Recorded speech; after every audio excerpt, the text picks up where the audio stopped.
Allah karatunmu na shehu suna cewa mata na bani amrun madahatu muhammadan fa yatifni ma fata afkara alimi ramaitu bihi badal aduhi wa hizbihi wa aslu bi sayf al-mustafa khairu khatimi yasmuna khasban lil janabi janabihi wa izzatuhu billahi rabbul awalimi ilayka rasulullahi ashku fa innani faridun hayyun fi uyun al-masahimi lama wajadu indi juyushan muddatan wala nasiran indi suwa zikr hashimi atrukani man sha'a nama jawanibi wala muhtaran min al-hubbi khair al-akademi unadihi ya daha ahmadu aqibun litaqiz ubaydan min adurin wa gashimi lajarat ilayhi lam arun ghayru awlihi yaqini shururan min jamadin wa adabi waka zama ɗayan shi dan daidai har Allah sauke mu lafiya saboda shi abu mai daɗi ba son ka cinye shi lokaci ɗaya in ka cinye kuma sai ka dawo kana ta suka ɗan yatsa kuma su ɗan yatsa ba zai dawo maka da abu mai daɗin ba amma kana ɗan ci kaɗan sai ka daɗe kan ka gino kuma a sababin da ake so shi ya ƙara mana soyayya so ke ce mata na bane amrun madahatu muhammadan bai tafi ni ma fata afkara alimi ya ce mata a duk yayin da amurin wani al'amari na bane ya nauyaye ni na rayuwar duniya ina zaune sai al'amarin yau ya zo ya nauyaye ni ya zama ya mun nauyi to ya za ka yi so ce madahatu muhammadan sai ake kuma muhammadu sallallahu alaihi wasallam to malam ga maganin talauci ga maganin nauyin al'amari ga shi yanzu shehu ya bamu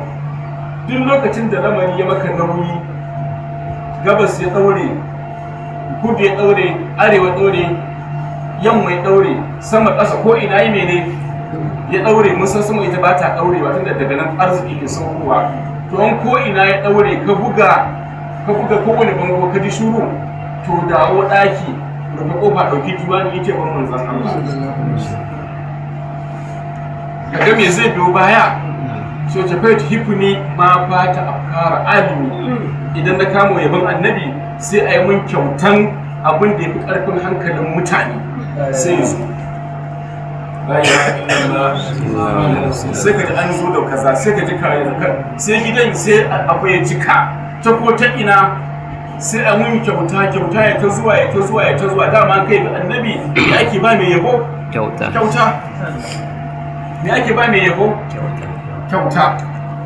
ka yabi sarki ka samu kyauta ka yabi tajiri ka samu kyauta ka yabi gwamnati ka samu kyauta to ina ga shugaban halitta kuma sallallahu alaihi wasallam jama'a ai shi ne zaka samu ma fata afkaru zaka samu kyautar da yafi karfin hankalin tunani na mutane to zaka kaga nan yanzu an ba mu magani da mun ji talauci ya yawa kar mu tsaya muna neman wai wani ismi za mu ja mu kama yabon manzon Allah mu rufe kofa mu yi ta yi shi kyautar ne zai bude kofar ya sauka ya ce gashi ana ji jama'a to ga maganin talauci yabon wane so ce da mai bihi wajen adu wa hizbihi wa asbu bi sayfil mustafa khairu khatimi yace bihi da soyayyar manzon Allah ko da yabon manzon Allah ne ramaitu wajen aduwi na je fuskar maki idan maki ya sa ka a gaba ya fitine ka yace shi damuwan shi kai ne to karka tafi wurin wani neman jifan shi da shi dauki yabon manzon Allah kai ta yi zaka ji an jefe shi an mishi makaru kamar sun mu kamar guba sai a wurgar da shi kawai kaga nan ba an sa ba mu ne maganin maki yace da haka da yaban annabi ne ramaitu wajen adu na jefi fuskar maki ban dauki mashi na da kishi wanda a ce mun dan ta'adda ban dauki wukan wanda a ce mun dan ta'adda ban dauki takoyi wanda a ce mun dan ta'adda ban dauki misalla ko wani abu ba amma yaban annabin da shi na jefe shi wa hizbihi da rundunan shi da suke tare da su masu ce bismillah wa aslu narin jaye su sayfil mustafa takobin da na manzan Allah khairu hatim mafificin wato mafificin khairu hatim mafifici kuma cikamakin nubuwa da risala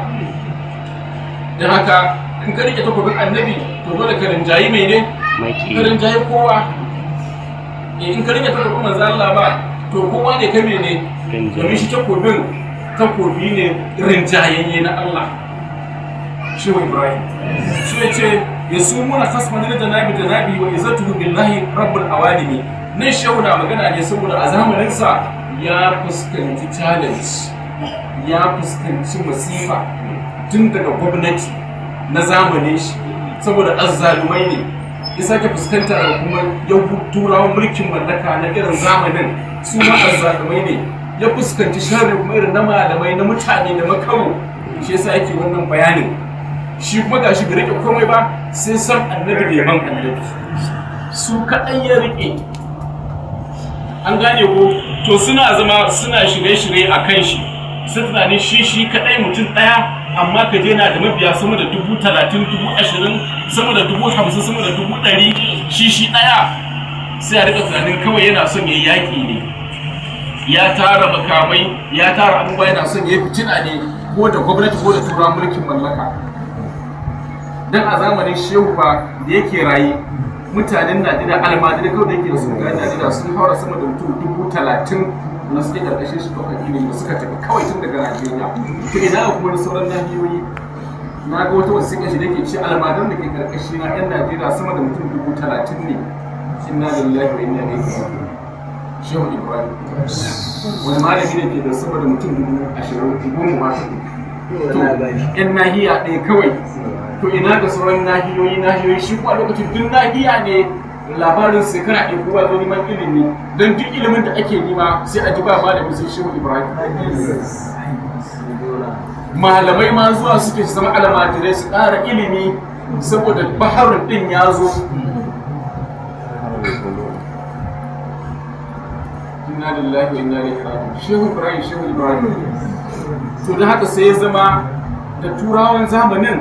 da sarakan zamanin tunda sun zama azzalumai, sai suna tunanin ya za su daƙile wannan janibi na manzon Allah. Ya za a yi kuma lokacin shehu yana ta isar da addini, ana ta shiga musulunci ba tare da takobi da jihadi ba. Shi ma wannan ya ƙara likita su.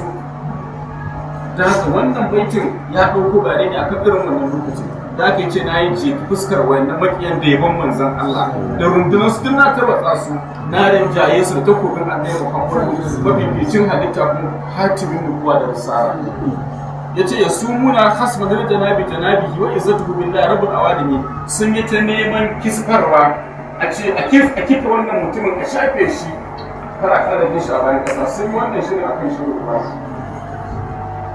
domin janabi ga wannan janibi wannan janibi ba da aka fara da janibin annabi Muhammad.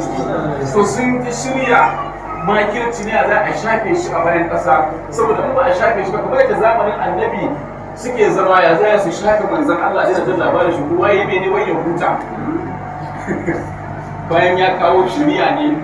ya za kuma a ce a shafe wanda kawo shari'a a sai shi ya shafe su. To na ta kan ma kalle wannan to shi yace wa izzatu shi ko girman wannan janibin billahi yana wurin Allah rabbul awalimi, ubangijin halittu. Sun manta girman shi a wurin Allah yake ba a wurin su ba,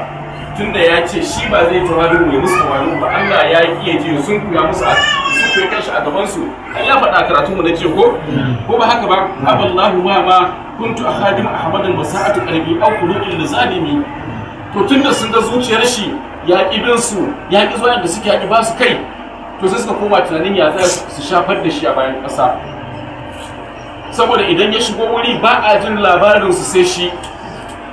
Ga shi sarautar shi ta annabi, ta soyar annabi ce, su ko ta duniya, amma in ya zo cikin lamarin sai a daina jin su sai shi. Ka ga rabu lamarinsu zai rika, hankalinsu zai rika tashi. To da haka suka rika tunanin ya za a yi suke shirin kisfar da wannan janibi nan ko girman su yana nan a wurin Allah da ubangijin halittu. Shi wace ilaika rasulullahi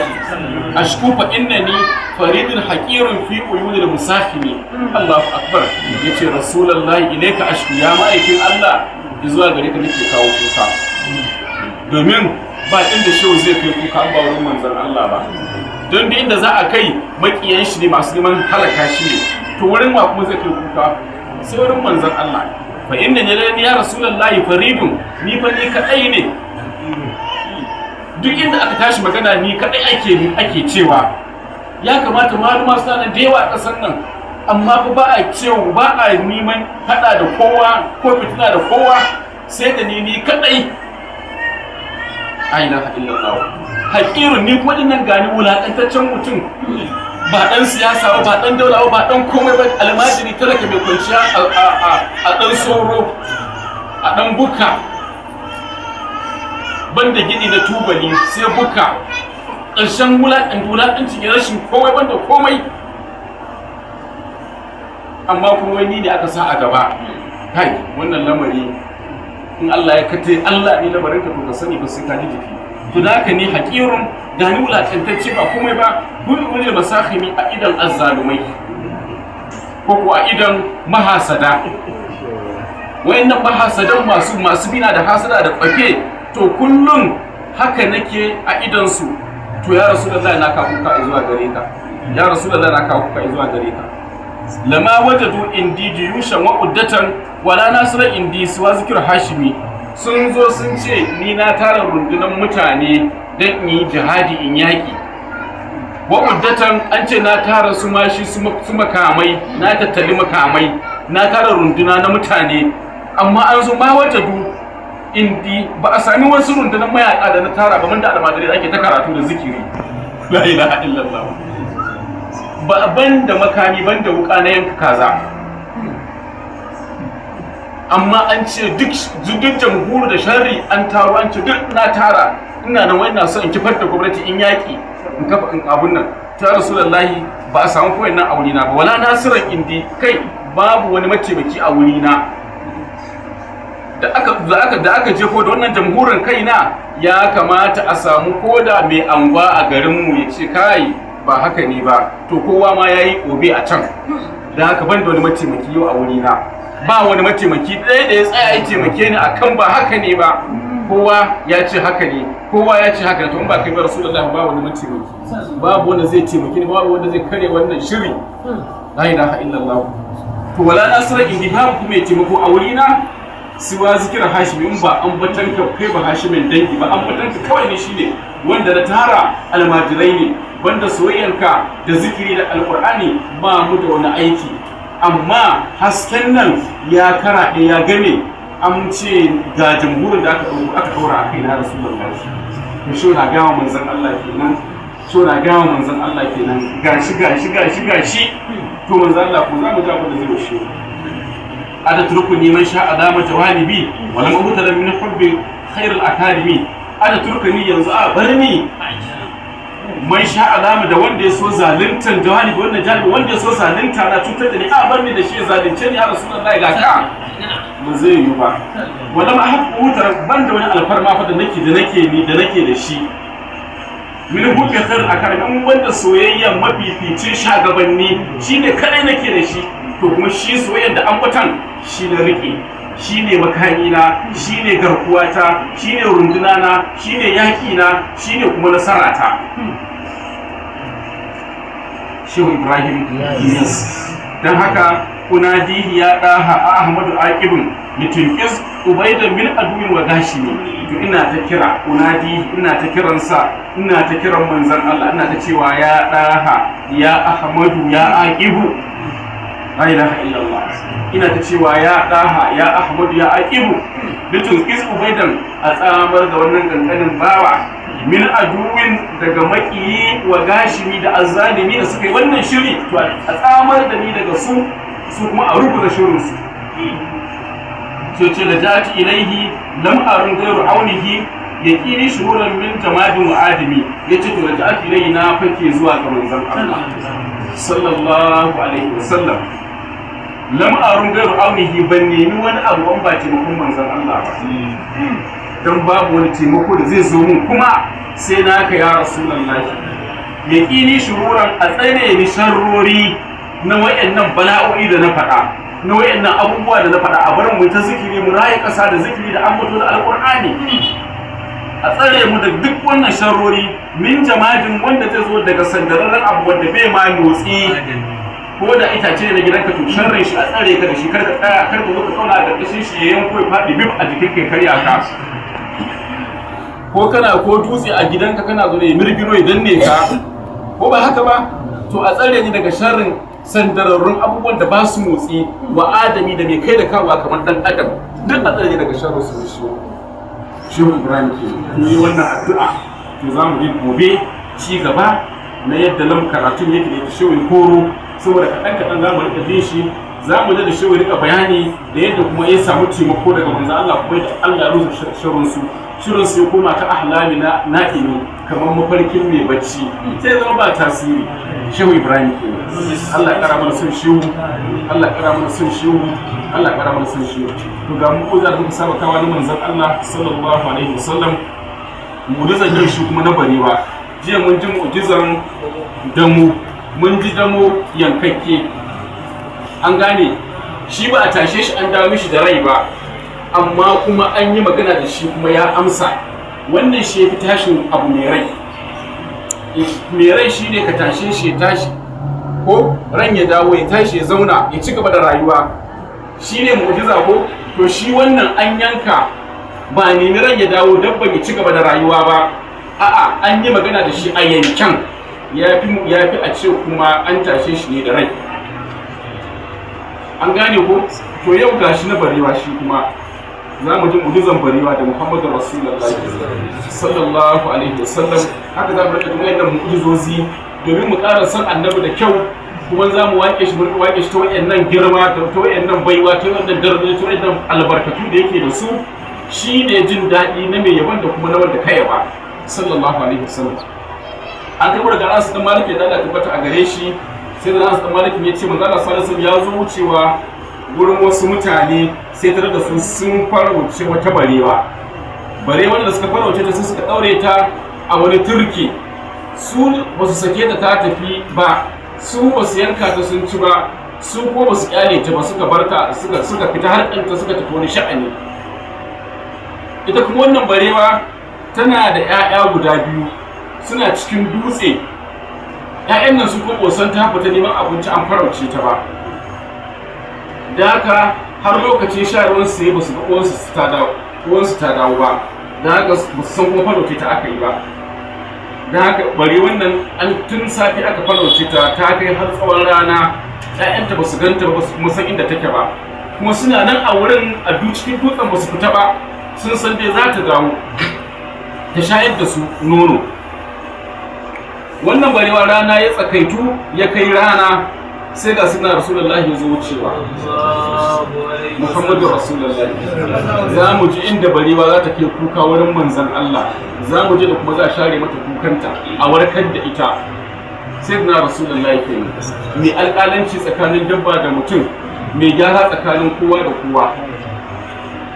Manzan Allah ya zo wucewa, sai ya ji ana ce ya Rasulullah inni akhaztu wa li shafatani. To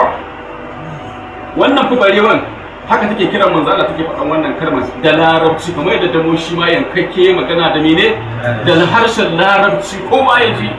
haka annabi ke daina jin ana kira shi, ce ya Rasulullahi ni an kama ni kuma ga ni na da ƴaƴa guda biyu suna jira na je shayar da su. Manzo Allah sallallahu alaihi wasallam na waiwayawa sai ga barewa ce a daure a cikin turki. Ta ce mishi fasta azinani ardaquhuma wa qudi ilayhi,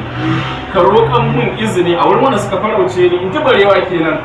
in tafi wurin ƴaƴana in shayar da su, idan na shayar da su kuma in dawo inda aka kama ni in tsaya. Kai Muhammadu Rasulullahi, Muhammadu Rasulullahi, kaga ta kawo kuka. To bari mu jira manzon Allah ne. Sai annabi ya zo, da yanzu sai sai mutanen, tunda su mutanen in za ta kawo kuka ba su ji ba su sani ba, tunda su ba nubuwa da risala bane, su makafai ne wurin ji ba su sani ba. To ga shugaba mai ji, mai jin ko maganar iska, maganar dabba, maganar dutse, maganar bishiya, maganar komai annabi na ji sallallahu alaihi wasallam. Shikenan sai annabi ya zo wurin wayannan mutane, sai ce musu ku saki wannan barewa, tana da 'ya'ya guda biyu, ku sake ta ta je ta sha da 'ya'yanta, idan ta sha da 'ya'yanta sai ta dawo muku. Sai suka ce ina, to tun yaushe kuka farauta ta, mun farauta ta tun safe, muka daure ta a nan, mun je uzurinmu mun dawo, gashi tana nan a daure, da mun sake ta ai guduwa za ta yi. Sai annabi ta tuni ta faɗa mu tana da 'ya'ya guda biyu. Annabi ya faɗa musu abin da barewa ta faɗa masa, tana da 'ya'ya guda biyu, kuma lokacin shayarwar 'ya'yan yayi, ku kun kama ta ba ku yanka ta kun ci ba, kuma ku je kun sake ta ba da san matsayinta, kun bar ta kuma a daure. To ita yanzu jin kan 'ya'yanta ne yanzu ya zo mata, take roƙo a bar ta ta shayar da 'ya'yan sai ta dawo. da suka ce manzo Allah to yanzu idan muka sake ta tafi me za mu rike a madadinta sai annabi ce ni za ku rike a madadinta Muhammadu Rasulullah ka ga dai mutum ya fi barewa kuma ƙarshen bata dawo ba nawa ne kuɗinta in biya haka ne ko to Allah na so su yarda da abin da barewa ta faɗa su gaskata bari mu ji abin da zai faru shi ke da suka ce manzo Allah to in dai ka yarda mu rike ka madadinta to mu za mu rike ka madadinta amma sharadi in bata dawo ba za ka biya mu yace shi ma yadda in bata dawo ba zai biya su shi ke da suka kwance barewa suna kwance ta ko ta ruga a guje ta yi wani gudun kamar ba za ta dawo ba kamar ta arce ta gudu ashe gudun ta ƴaƴanta ne tunaninta tabba zama da gudu ta tafi wurin ƴaƴa ta hau kan dutse ta shiga ta je wurin ƴaƴanta sai ta gansu ta sun bace su sun bace su ta zo suka ta shayar da su suka sha nono suka koshi Allahu akbar sai bariwa ko ta ce to shikenan ku ba sai dai ku yi hakuri in ma shikenan in ma kuma ta Allah in ma kuma dai a ga wani lamari ta sake rabuwa da ƴaƴan da ta bar su kuma a wannan wuri sai ta aka ganta kuma tana zuwa a guje da gudu ta sake zuwa kuma turkin da aka daure ta tsaya ta ce Rasulullahi na cika alƙawari na dawo Muhammadu Rasulullahi ganin barewa ta dawo sai suka yi imani akan lallai barewa ta faɗi gaskiya kuma lallai manzo Allah ya faɗi gaskiya kuma su sun yarda suka tabbata suka amintu shikenan sai annabi ya tafi kaga an sake ta je ta shayar da ƴaƴanta ta dawo sai su kuma ba su yanka ta ba su kuma sai sun sai da ta ba suka bar ta dai a turkin har yanzu manzo Allah ya wuce ya tafi saboda da zai tafi sallallahu alaihi wasallam bayan ya gama sai zai dawo sai sake bi ta wurin wanda dan ya fita wurin hanya sai sake dawowa ta hanya dan ya ƙara ganin ya sha'anin bare wannan yake yana dawowa ko sai ga bare wannan still dai a daure a wannan wurin sallallahu alaihi wasallam to da ya gansu annabi sallallahu alaihi wasallam sai ce ina masu wannan barewa suke sai suka fito ga munan ya rasulullahi ga munan Allahu akbar sai manzo Allah ce har yanzu tana nan a daure ba ku yankawa ba ku ci ba to ku sayar min da bare wannan kawai ina so nawa ne kudin ta ku sayar min da ita sai suka ce manzo Allah sallallahu alaihi wasallam ya rasulullahi kana son bare wannan yace ina sai suka ce to mun baka kyautar ta ka gani sai ruwan biyar ba a sai ba sai aka bashi mene sai suka ce mishi hiya laka ta zama taka mun baka ita kun bani to shikenan ni ma ba gida zan je da ita ba kuma yanka zan yi ba ni ma zan cece ta ne Muhammadu Rasulullah sallallahu alaihi wasallam